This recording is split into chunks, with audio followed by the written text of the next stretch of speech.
What does IOPn do for the people, for the users? What solutions does it bring? We want to allow our users to have access, but also to tokenize, whether it be digital or physical assets. Jimi Ibrahim, co-founder of IOPn. IOPn is a UAE-based blockchain platform offering powerful tools for digital identity and real-world asset tokenization. What type of users do you think would benefit most from IOPn over the next 2 years? Builders, communities, all the way down to the average Joe. OPN chain is going to go up against this problem against other L1s or L2s. Do you see any other competitors in competition in the space, or is it just yourself taking on this new blue ocean? Of course, there are other players in this space that are also looking to target this, but then our positioning, our network, our partners, being a homegrown UAE-based blockchain is not very common. So we are, I would say at the moment, pioneering this here. What is a lesson that you could share to other founders for getting into those rooms, for setting up the right partnerships and support network to build an ecosystem? So all right, welcome everyone. We're back with another series of the Surgence podcasts and broadcasts, and today we have Jimi with us. Jimi is a serial entrepreneur, a huge Web3 and Web2 builder, as well as the co-founder and COO of IOPn. Jimi, nice to have you here with us today. thank you for having me. So the other day I got to catch up with you at your restaurant, Soul Kitchen in Dubai, and it's a blend of Lebanese cuisine and then on the other side Latin American cuisine as well, right? And one thing that struck me was your background, your upbringing in Lebanon, and how that kind of started everything for you. So one of the questions I had first to kick this off is about your upbringing. Tell me about your background and how that shaped who you are today. Of course. Born and raised in Lebanon, studied architecture in university. I then went to London and did my master's. Yeah. Worked in real estate with the a big real estate firm there. Started off, in the trenches. But then at the time, I was big on gaming.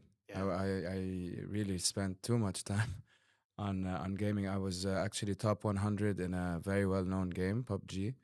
And at the time, the people I used to play with would beg me to stream because I could carry a team at the end, and it was just entertaining. So I actually explored the option, built myself a nice rig, and got the whole equipment and everything.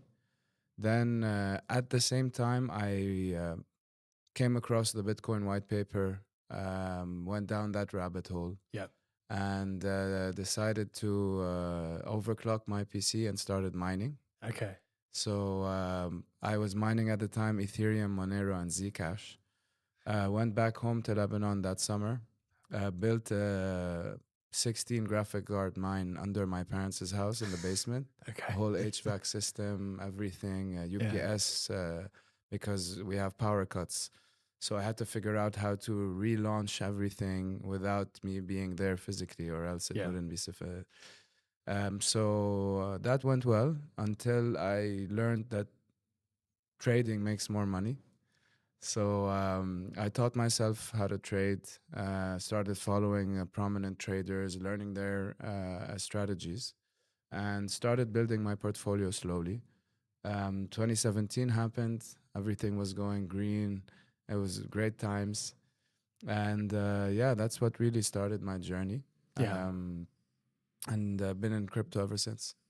No, amazing. So what drove you to launch that crypto mining farm in 2016? A lot of people maybe see the Bitcoin white paper and they don't immediately think, okay, I'm going to capture 16 graphics cards and start to mine a whole lot of Bitcoin, build my portfolio there. And then also you had a background in architecture, not like computer science or engineering, right?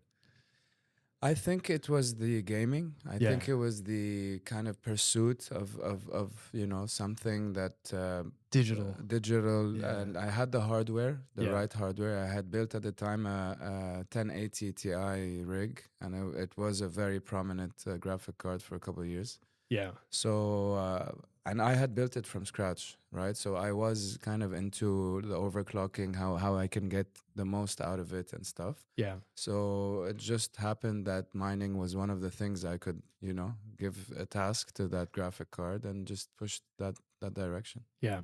Were there any particular like challenges in your Lebanese upbringing through entrepreneurship, or even through the multiple ventures that you've done, right, in F&B, architecture, or even this gaming slash crypto as well, that made you who you are today? Of course. So sadly, we as Lebanese go through a lot of hardships, and Yeah. when it comes to security and business and just the whole economic landscape. In From 2018 all the way till 2022, when I was there, we went through an economic crisis. Our currency got devalued by over 90%. We have one of the biggest non-nuclear explosions that happened not a kilometer away from my house. We had riots for years, wars, Yeah. and that really killed my entrepreneurial spirit there. And then because of the default, the central bank ended up, our money wasn't there anymore. So when that happened, all I had was what I did in crypto. Yeah. What I had in crypto, and that made me a very big advocate of decentralization, Yeah. because that would have never happened on the blockchain, Yeah. right? And when you lose trust in your central bank or centralized systems, it was a natural way out of me branching out and launching my first startup here in the UAE. How was that transition from going from Lebanon to UAE, one of the capitals of business around the world? And was that challenging in of itself, going from somewhere where the system completely, betrayed you, right? To then having to try to exit that system and enter another system and nation. Thing is, me and my two co-founders in Oasis X, that was our startup that we launched here. We were really hungry, really frustrated, and we knew we were onto something. We were building something that other people can build on top of, can benefit from. Now we'll get into how that started, but the idea was that entering the market here, having that mindset works. Yeah. People look for something like this here. Everyone here is hungry. Everyone here is looking to become better. And very quickly, I found myself really, getting implemented and starting to build my network here. And when you know that you're building something of value and you believe in it and you go out and you sell it, you start, attracting the people that are doing the same. Yeah. And with time, you'll grow that professional network, and you'll feel comfortable being here, and start getting that good reputation. Yeah. Okay. So you mentioned Oasis X there, which is what I was going to touch on next.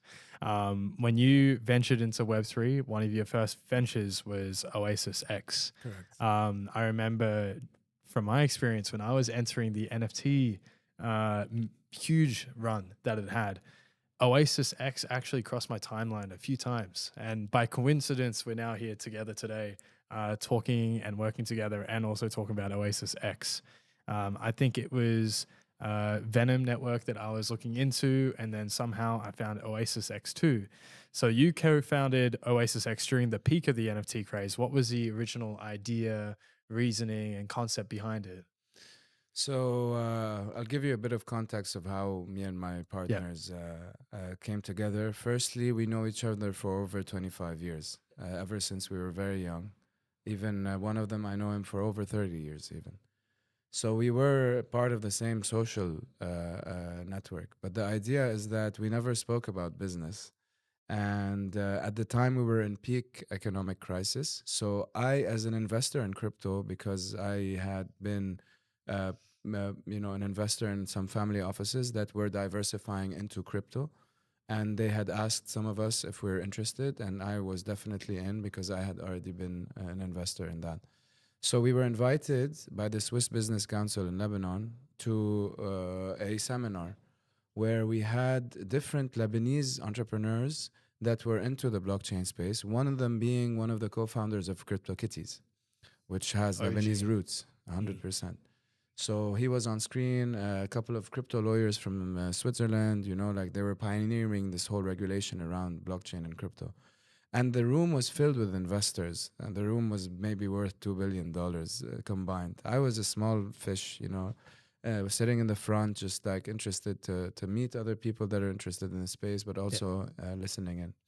So at that point, they turned the screen to the viewers to see the crowd. And turns out my partners at the time were watching that seminar. So they called me up after that. They're like, "You're into blockchain?" I'm like, "Yes, I've been investing and mining and stuff." They're like, "Okay, we have a nice idea we want to talk about." We met the next day. We sat down. We're like, "Okay, we have enough information between each other and experience to help people come out of that kind of legacy broken down economy, start investing, educating them about blockchain, about NFTs, Yeah. and how they can diversify out." So it was supposed to start as an educational platform, right, of how we can teach people about Web3. Then Lebanon got sanctioned by the US, Yeah. so OpenSea couldn't allow any wallets that are from Lebanese IPs. So all the artists got delisted, all of the wallets got blocked Wow. that were from signing in from Lebanon. Yeah. So here we're like, okay, there's a gap now in the market. People that have already been in this space and have nowhere to go. So why don't we give them a place to go? Why don't we create our own marketplace from the region for the region? And that's how it started. We started building the marketplace, and we launched in September 2022. We did a big event in Lebanon. At the time, it was right after the riots and the explosion and stuff. So it was kind of one of the first tech events that congregated a lot of young artists, entrepreneurs. They were interested in Web3. Yeah. A lot of people, the Minister of Economy came. A lot of people kind of got that glimpse of hope right after that. I remember a lot of people came and were like, "It's been years since we've had something like this." Yeah. Yeah. After that, I moved here, and slowly but surely we started growing, capturing a lot of artists from different platforms that were residing here, living here. We started doing events, community events. We started getting people together. Our meetups started with 10, 15 people. They ended up becoming 60, 70, 80. And people started hearing about it. We handheld a lot of them, a lot of the artists. We handheld through the whole process. And we found that, okay, it's not enough to have a marketplace, because then if they want to launch their NFTs, they're going to go and speak to developers. And these developers are going to abuse the fact that they don't understand and price like a basic minting page and a basic smart contract for $20,000. I mean, this artist is trying to make ends meet, Yeah. so it just Yeah. doesn't work. We're like, we need to build more. We need to push more. How about we abstract this whole development side of things? And we made a no-code launchpad, one of the only ones in the region. So a template smart contract verified on Etherscan. As soon as you launch it, it shows on OpenSea and all the other marketplaces. So it's not even that we're centralizing it for us. It's you can come create, and then you can sell elsewhere. Yeah. Yeah. So we support you from the beginning, a couple of steps, which are the hardest. We were the first marketplace on this planet, I think, that merged EVM and Rust. So we Yeah. had Solana-based NFTs and EVM NFTs in the same place. And then within a year and a half, we became the biggest in the region. We had more artists combined than all of our competitors combined. Yeah. But then NFTs kind of died, and Yeah. we pivoted, and it's part of the journey. I find it so crazy that even though a lot of companies in the space pride themselves on being decentralized, they could just completely wipe a lot of participants in a country because of some geopolitical tension, right? And then discredit, defranchise completely all the artists from there, people that are trying to participate and make a living and so on. Which is probably one of the key drivers for you also building up IOPn and so 100%. on. And I think one thing that stood out to me a lot from your journey in Oasis X is that you mentioned, you moved to Dubai, you got into a lot of rooms with high net worth people, with big partners and so on. What is a lesson that you could share to other founders for getting into those rooms, for setting up the right partnerships and support network to build an ecosystem? So first impressions are very important, Yeah. right? You only have one chance Yeah. to really grab somebody's attention and carve out some space in their thoughts or in their plans. Yeah. So the idea I would say is to really believe in what you're selling or what you're building. It starts with you Yeah. first. If you are building something of value that is solving a problem, that you are able to translate that and communicate that and make other people see that value, that project or platform or whatever you're building will speak for itself. Yeah. So that's the first kind of advice I would give. The second is just never give up, Yeah. right? I I know think it's that's something about you is like I can sense the grit, yeah, like yeah. I constant mean, grit and it's pursuit. I've the more you widen the neck, Yeah. the possibilities grow of Yeah. you really clicking with people. Yeah. The first 2 years, I'd never skipped an event. I was going to 7 or 8 or 9 events a week. I would go to meetups. I would go to the podcast recordings, stage, like keynotes, fireside chats, any side event of a big, event like Token or like Jitex, even the events that weren't related to my field, right? Because that's where you can uh, surprise people with an industry or a direction that they might not be here to really get into, but Yeah. then they would be interested and they can follow up with you later. So really, you just throw yourself into the market and mix with as much people as you can to find your niche, to get the advice that you can. Sometimes the best advice that you get are from people passing by, That's right. or like Yeah.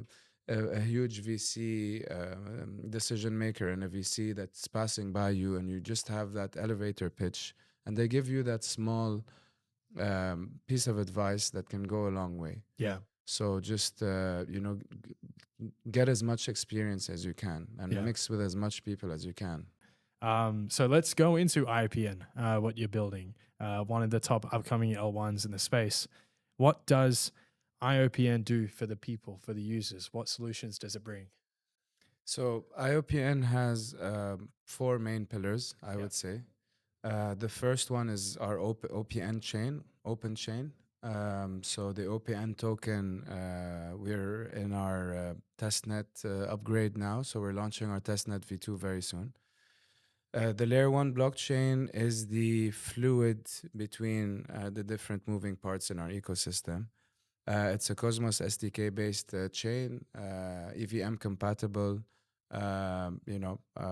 sub 1 second finality for transactions, over 10,000 transactions per second. Yeah. And we can raise that if needed. So it's pretty relevant. And then we are working hard now on upping the security, foreseeing the whole quantum revolution coming very soon. So trying to be positioned and be as future proof as possible. Yeah. So that's the first part of our infrastructure. The second part would be NVIDIA data center. So we'll be building a NVIDIA data center that is leveraging NVIDIA chips, but also NVIDIA reference architecture. So NVIDIA software, NVIDIA GPU orchestration, Yeah. which is not very common. Yeah. So those are the 2 infrastructure parts of our ecosystem.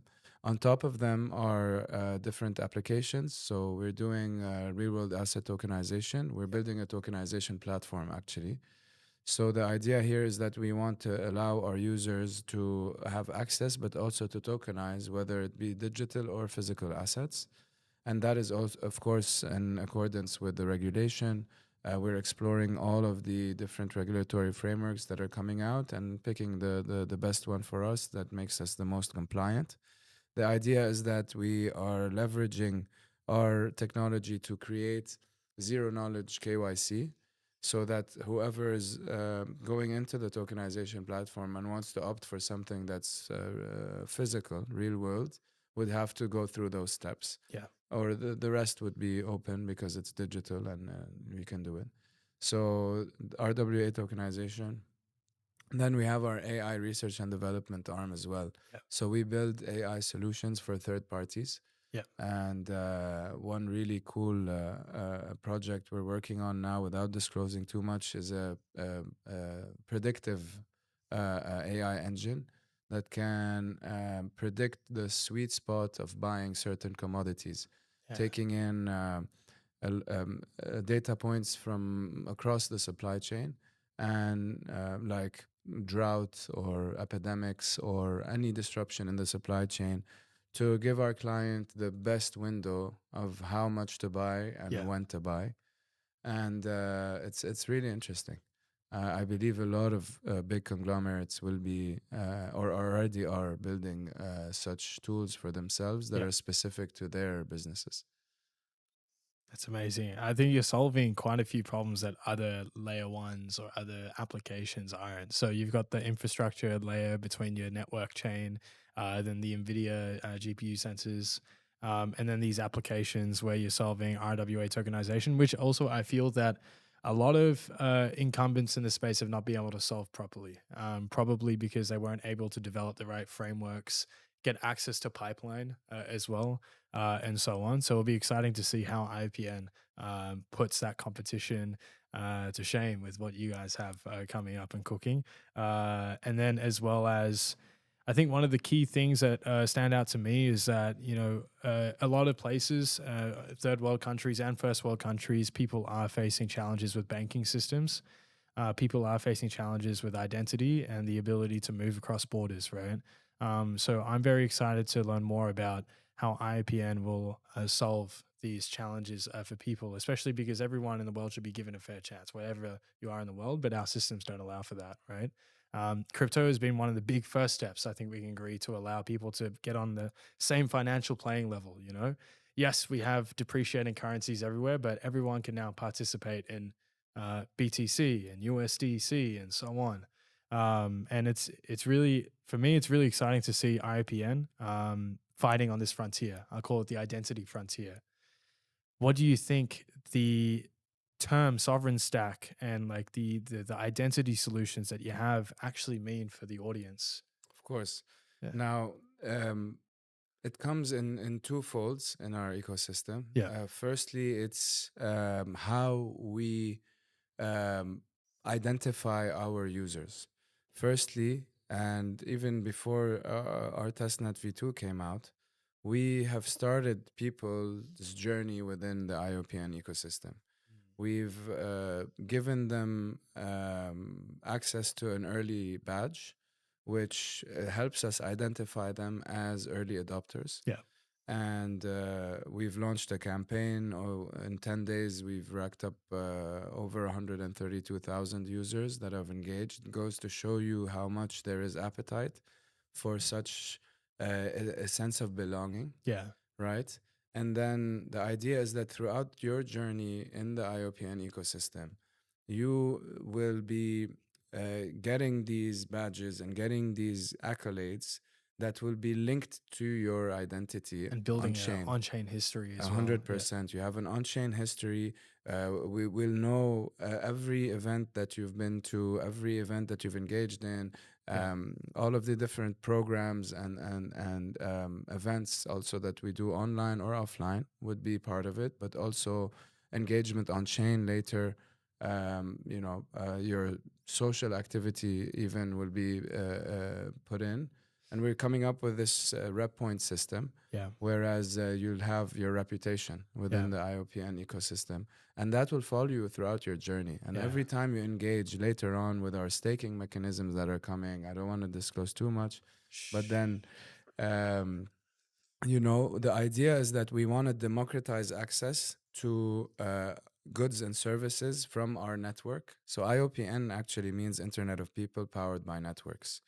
What that means is that we as people will have the access to different services and goods that are partner networks would be offering on chain, on our chain.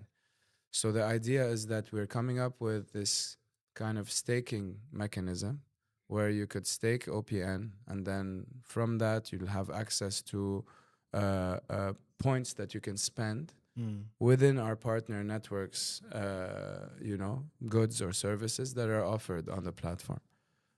So that's the first part of sovereign, which is the identity layer for our users. The second would be the way that we're building the data center and how we're offering the clients of this data center, like governments, government-backed institutions, access to sovereign data computing, which Okay. means that they have their own towers that are physically separated from other towers that will allow them to get the pure computing power from that stack or that tower, right?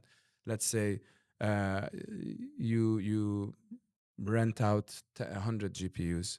Those GPUs would be physically limited from the other ones. They wouldn't Yes. be part Yeah. of the same network and then a pool that you take off of. No, they would be literally hardware, separated.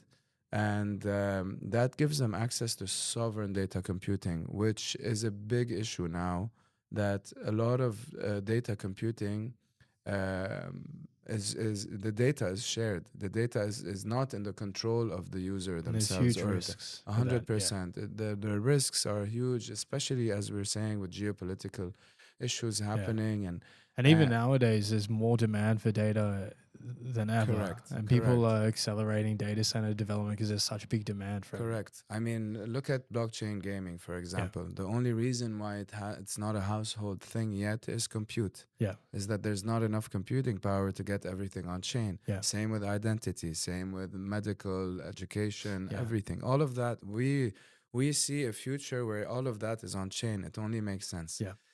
And also, to not disclose too much, but we are working now with a partner that has patented a new way of biometric identification, if you want. I'm not going to give too much more of that, but then this new venture will allow people to have access to their wallets Yeah. and their IDs and their education, Yeah. insurance, anything you need in the palm of their hands. Yeah. So it's really exciting. We are starting to get to step into a world ever since we started Oasis X that we were looking forward to. Whereas a smart contract, a soul-bound smart contract, can hold your identity, can hold your degree, can hold everything that's precious to you, that identifies you and that gives you access. Yeah. So actually, this resonates a lot with a recent story that I came across. One of my friends who's a Nigerian living in England, studying there, working there, is actually working legally with the Web3 crypto company. Has been earning salary in crypto. His bank is effectively his wallet, right? Doing everything by the books, so taxing, making it very clear and transparent with the government. Recently, he tried to fly to a country, I can't remember which one it was, and there was a requirement for him to actually prove funds, that he had a certain amount of funds in his bank account because of his Nigerian passport, right? And for him, he didn't have that much money in his bank account. He held it all in crypto. And he was faced with like a very hard challenge to have to sell that crypto off, move it into a bank account.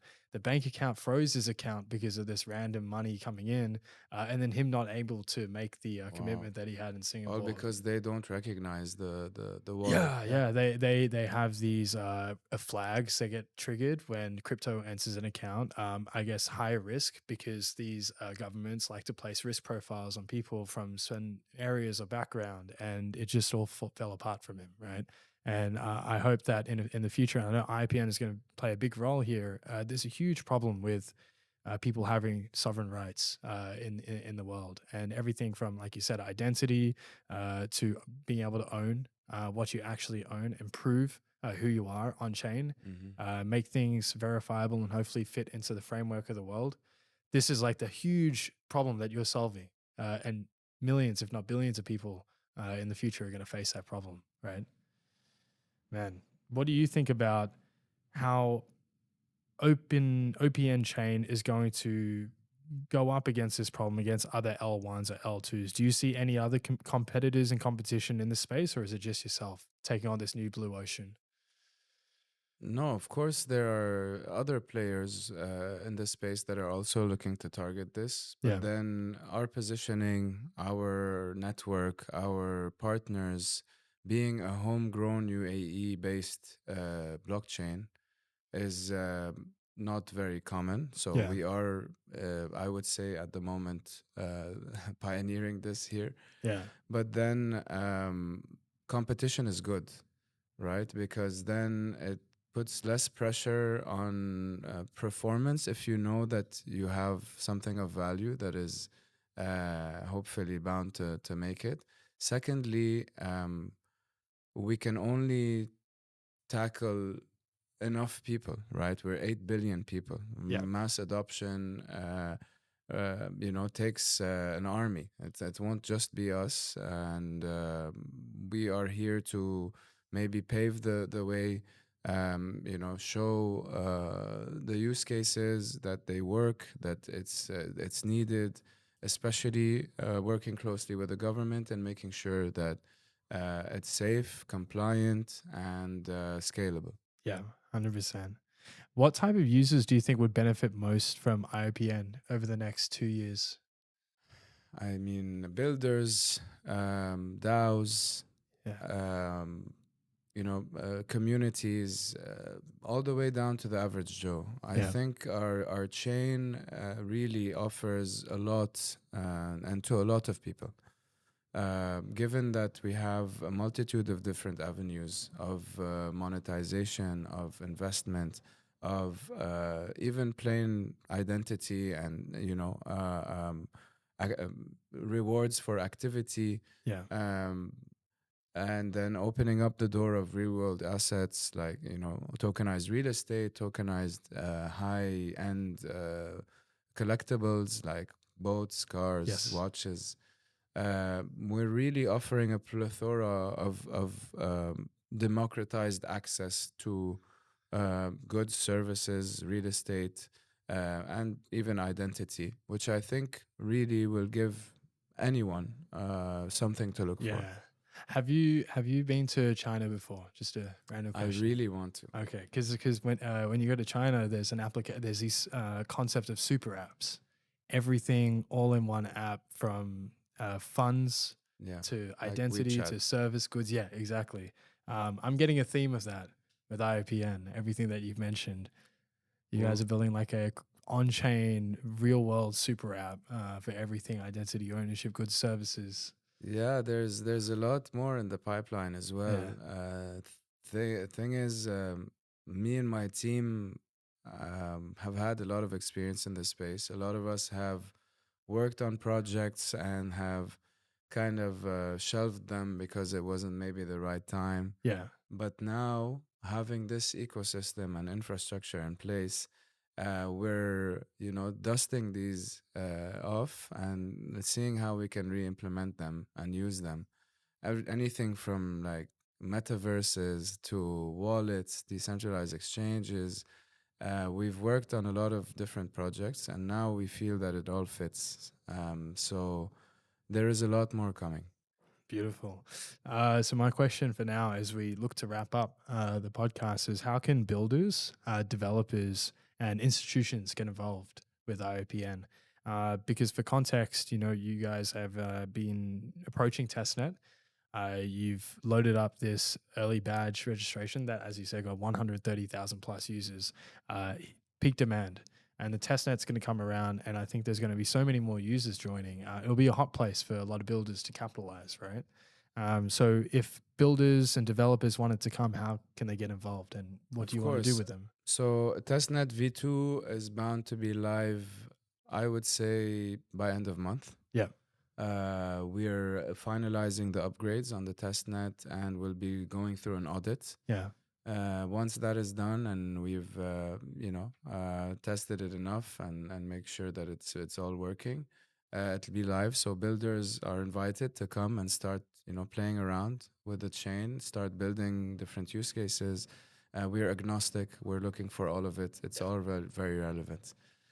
Secondly, for investors or institutions, we are in a private round Yeah. now. So, reach out.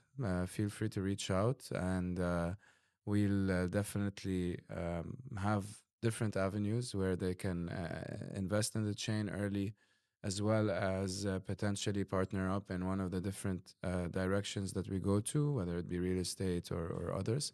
But then, yeah, just reach out to us.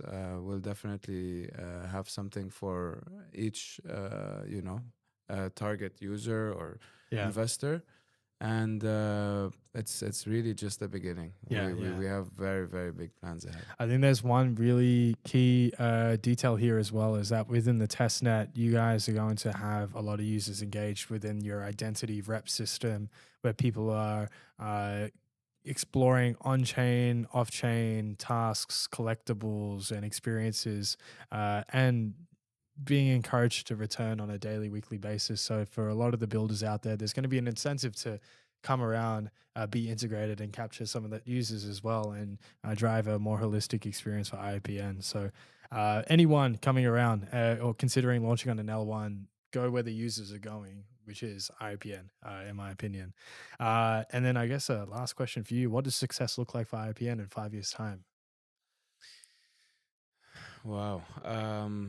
So in 5 years' time, I'd say we'd have most, if not all, of the tokens in circulation. Yeah.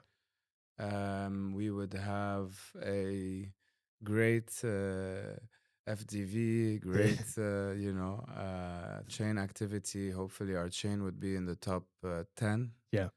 And in terms of L1s, we would have established ourselves as leaders in RWA in the region, and hopefully globally. We do have 2 active projects here in the UAE, but then we're exploring one also in Holland and other parts of Europe.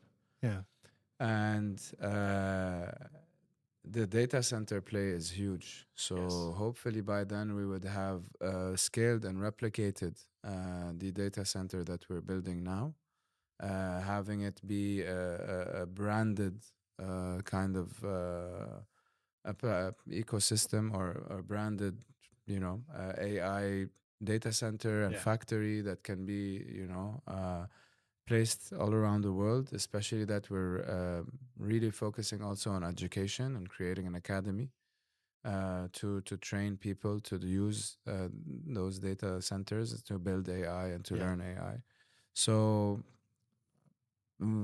like we have big plans, and by then we would be a homegrown. By then we would be a household name. Yes. Yes. 100%. I really appreciate that you came onto this podcast today. Thank you. And I encourage everyone to follow Jimi. So we will have his Twitter handle pinned right here, and also IOPN page. There is going to be a lot coming. So we will share the developer, builder applications and programs for them to get involved in. But man, really excited. Testnet coming soon. So let's see how we go. Us too. Thank you. Thank you Appreciate so it. much, brother. Yo, let's do it.